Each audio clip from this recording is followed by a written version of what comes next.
Good morning and welcome. Sorry for the late start. This is our first service on Sunday mornings, and it's our Bible prophecy update that we do weekly.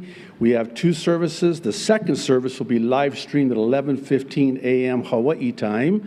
And today we are going to be in the book of Hebrews, where we're going through our verse-by-verse study, and we'll finish, Lord willing, chapter 6.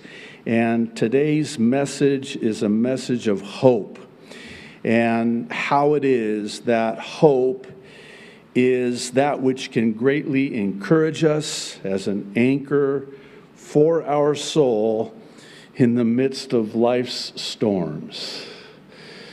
Are you in a storm today? Well, there's hope. For those of you that are watching on YouTube or Facebook, we want to encourage you to go directly to jdfarag.org. There you will be able to view the update in its uncensored entirety, and that is only available for viewing on the site. All right, let's get to it. For today's update, I want to talk with you about what it is that we can expect to happen prior to the rapture of the church of Jesus Christ. Please know that these are in no way to be seen as predictions. Rather, they are biblical conclusions based on the current trajectory aligning with Bible prophecy. By that I mean, with all that's happened heretofore and the swiftness with which everything is happening now, this is what is very likely to happen next and likely to happen fast. I'm going to paint the canvas with a broad brush in three arenas: economically, governmentally, and religiously. And the common denominator with all three of them is that they point to the imminent return of Jesus Christ in the rapture of the church. When I say imminent, I mean imminent. It can happen any minute. Imminent. Any minute. I'll give you some time on that one. I know it's early.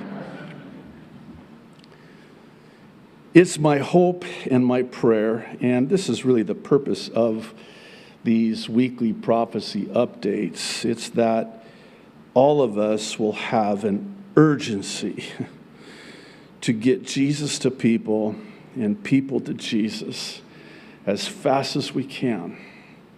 We have little time. I would even say we have no more time. While we're not yet in the tribulation, we can certainly expect to see prophecy fulfilled during the tribulation begin to come to pass before the tribulation. Does that make sense? In other words, we know that these are prophecies that will find their ultimate fulfillment in and during the 7-year tribulation. But here we are prior to the 7-year tribulation. And wouldn't it stand to reason that those prophecies would begin to, as one said, cast a shadow and begin to be visible, if I can say it like that, prior? That's exactly what's happening. Namely, that of putting in place a global economy, a global government, and a global religion in order for the Antichrist to hit the ground running, as it were. Make no mistake about it, the Antichrist is alive and well today. He has to be. He has not been revealed yet. Talk more about that in a moment. But he is alive and well today. And make no mistake about it, he does not set any of this up. It's already set up when he arrives on the scene. And all he does is just flick on the switch. All of the wiring, as it were, has been wired, and it's all been connected, and all he does when he comes on the scene is he just has it all ready to go, and he just flicks the switch. Now, in order for this to happen, it would stand to reason that Satan would already be in the process of getting everything set up, so to speak. And that's exactly what's happening as we speak. We'll start with the trajectory economically. The worsening of hyperinflation, which is a controlled demolition of the global economy. This is deliberate by design. Once completed, it will then ultimately serve its purpose of ushering in a new global and digital economy in the 7-year tribulation. It'll already be in place, and then it will be implemented, executed, if you prefer. By way of an illustration, it's like having a balloon that's been hyperinflated only to have someone come along and pop it at the right time so as to replace it with something different.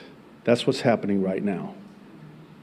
We're in that process now of this hyperinflation. This is Revelation chapter 6, verses 5 and 6. This is during the time of the tribulation. John is told to write that which he sees will come after these things, after the church age. And it would seem that this is sometime at the beginning of the tribulation. Chapters 6 through 19 of Revelation are all about the 7-year tribulation. So John writes, verse 5, Revelation 6, when the Lamb opened the third seal, I heard the third living creature say, "Come." I looked, and there before me was a black horse. Its rider was holding a pair of scales in his hand. This is commerce, buying and selling and trading. Then I heard what sounded like a voice among the 4 living creatures saying, 2 pounds of wheat for a day's wages, and 6 pounds of barley for a day's wages, and do not damage the oil and the wine. In other words, it will take an entire day's wages just to buy the ingredients for a loaf of bread. That's called hyperinflation. On Tuesday, the Daily Wire published an article about how inflation for food prices will hit 10 to 14% by October. Now, I happen to think that that is a very low number. And let's just say that that is the number and put this in perspective. One's grocery receipt will be $10 to $14 more for every $100 of groceries. I'm thinking it's more like you pay twice as much to get half as much as what you used to be able to get. It's the age-old supply-demand principle, right? So if you have a depleted supply, you create an increasing demand, and it's cyclical because the increasing demand further exacerbates the already depleted supply. And when that happens, prices go up. That was Tuesday, but on Monday, The Hill posted an article titled, Inflation Data Deception. It's a very interesting read. In it they say, in light of the presently pervasive inflation fear, consumers and businesses are likely to expect higher future prices. As a result, consumers will increase their demand for goods and services before they become more expensive. And businesses will raise their prices because they expect to pay more for labor and material. The U.S. Bureau of Labor and Statistics measures changes in inflation rate, or CPI shifts, based on more than 200 items that consumers are said to buy and consume. These include the following 8 broad categories, as well as their relative weights. Listen to these percentages. Food and beverage, 14.6%. Housing, 42.6%. Not in Hawaii. Don't get me started on that one. Transportation, 15.3%. Apparel, 3%. Medical care, 8.5%. Recreation, 5.7%. Education and communication, 7%. Other goods and services, 3.2%. Each of these categories was drastically affected during and post-pandemic in ways that cannot possibly be accurately captured by the CPI. The first 3, which amount to, let this number sink in, 72.5% of the index, provide ample illustration. Dare I say, you ain't seen nothing yet. Now, for those who are interested, we did a deep dive into this in our update last year on December 6th, titled The Great Setup. In it, we look at how the Great Setup will lead to the Great Reset, which is a global transition to a digital global economy. On April 4th, we looked at what's known as the social credit score financial system, and the update is titled Coming to a Head. We have those links there on the website. This brings us to the second one, which is the trajectory governmentally. I want you to listen very carefully to what I'm about to say, because you're not hearing about this. World governments are on the cusp of a complete and total global collapse, and again, by design. This is all planned. And it's by design to ultimately reach its intended end in the 7-year tribulation by ushering in this final global governance. Specifically, that of the final world kingdom consisting of 10 kings over 10 regions, with the Antichrist ruling this global government, this one world government. Revelation chapter 13, first 2 verses. The dragon stood on the shore of the sea, and I saw a beast coming out of the sea. It had 10 horns and 7 heads, with 10 crowns on its horns, and on each head a blasphemous name. The beast I saw resembled a leopard, but had feet like those of a bear and a mouth like that of a lion. The dragon gave the beast his power and his throne and great authority. Now, these 10 horns in Revelation are synonymous with the 10 toes of Daniel. Let me read chapter 2, beginning in verse 40. And the 4th kingdom shall be strong as iron, for as much as iron breaketh in pieces and subdueth all things, and as iron that crusheth all these, shall it break in pieces and crush. And whereas thou sawest the feet and toes, part of potter's clay and part of iron, it shall be a divided kingdom, but there shall be in it of the strength of the iron, For as much as thou sawest the iron mixed with miry clay. Now this is where it gets interesting. I want you to listen again very carefully.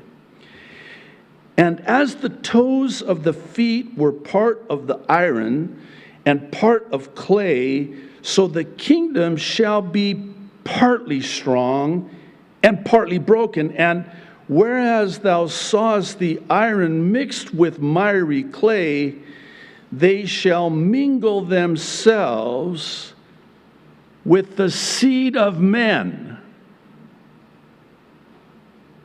Does that sound familiar? It should. We talked about this before. But they shall not cleave one to another, even as iron doth not mingle with clay. Daniel chapter 7. I want to begin reading in verse 23. He gave me this explanation. The fourth beast is a fourth kingdom that will appear on earth. This is the final kingdom.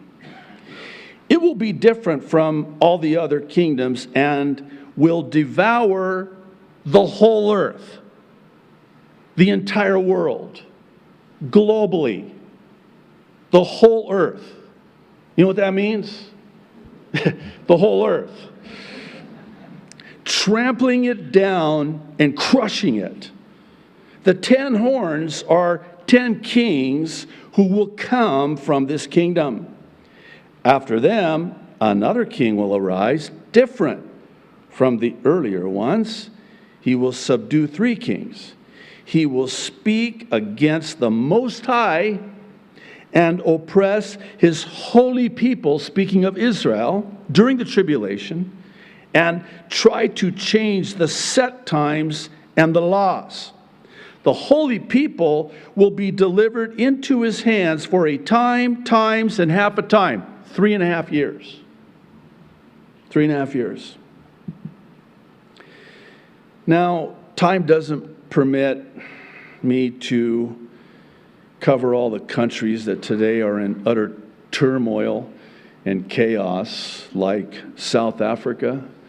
We receive numerous emails asking us to pray for those that are in South Africa today. It is just horrific.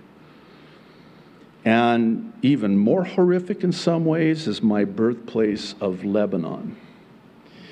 I would suggest that Lebanon right now, it hangs in the balance. And it looks like more likely than if that government falls, it will give way to Hezbollah, which is Iran. And that would certainly comport with other Bible prophecies, specifically in Ezekiel 38, which has no mention of Lebanon, has no mention of Syria either, by the way, Jordan, Egypt. Well, all of these countries, even now, are on the verge of collapse. And this is, again, by design. Certainly right here in the United States, I think it's just a matter of time. One need look no further than to Israel, God's prophetic clock, and the current government in Israel, to see that it's only a matter of time before the final global governance is a reality.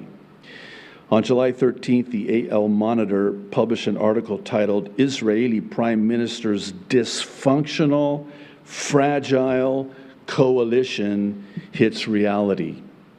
Here's a couple of quotes. Trying to please all components of his coalition, Prime Minister Naftali Bennett now heads a government that is too large, too spread out, and too geared on compromises. Are we surprised? Bennett was in a good mood when he arrived at his office July 11th. All in all, everything seemed to be working out. Bennett was finally breaking away from the ominous shadow of his predecessor. Then, reality hit him in the face.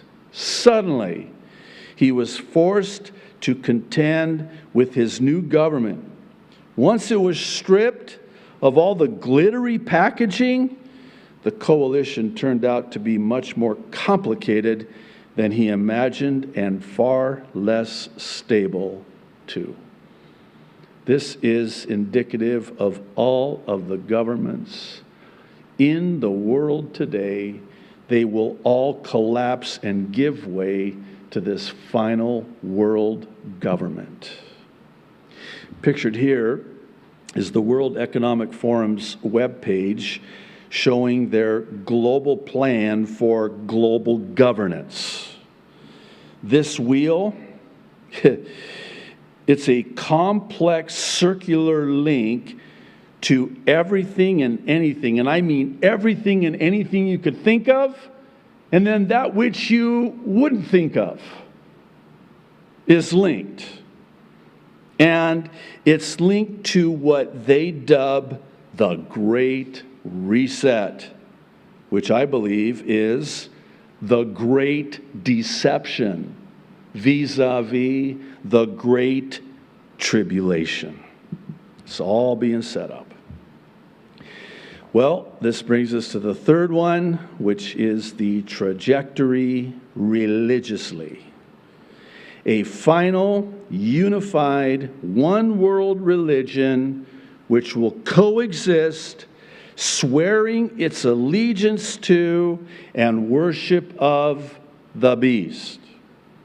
This worship of the beast will come by way of the image of the beast and the mark of the beast, all of which are foretold of in the book of Revelation and will soon be fulfilled in the tribulation. Revelation chapter 13 again, starting in verse 11. Then I saw a second beast coming out of the earth. It had two horns like a lamb, but it spoke like a dragon. It exercised all the authority of the first beast on its behalf and made the earth, the whole world, and its inhabitants worship the first beast, whose fatal wound had been healed.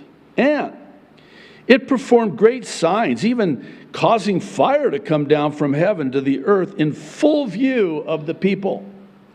Because of the signs it was given power to perform on behalf of the first beast, it deceived, key word, deceived the inhabitants of the earth, the whole earth. It ordered them to set up an image in honor of the beast who was wounded by the sword and yet lived. The second beast, verse 15, was given power to give breath to the image of the first beast so that the image could speak and cause all who refuse to worship the image to be killed. It also forced all people, great and small, rich and poor, free and slave, to receive a mark on their right hands or on their foreheads so that they could not buy or sell unless they had the mark, which is the name of the beast or the number of its name. This calls for wisdom. Let the person who has insight calculate the number of the beast, for it is the number of a man. That number is 666. If you'll kindly allow me to, I'd like to explain how everything that's happening now is actually working in concert, one with the other, exactly as we're told it would in Bible prophecy. However, in order to do that at this time, we're going to end the live stream and redirect you to jdfarag.org if you're not there already.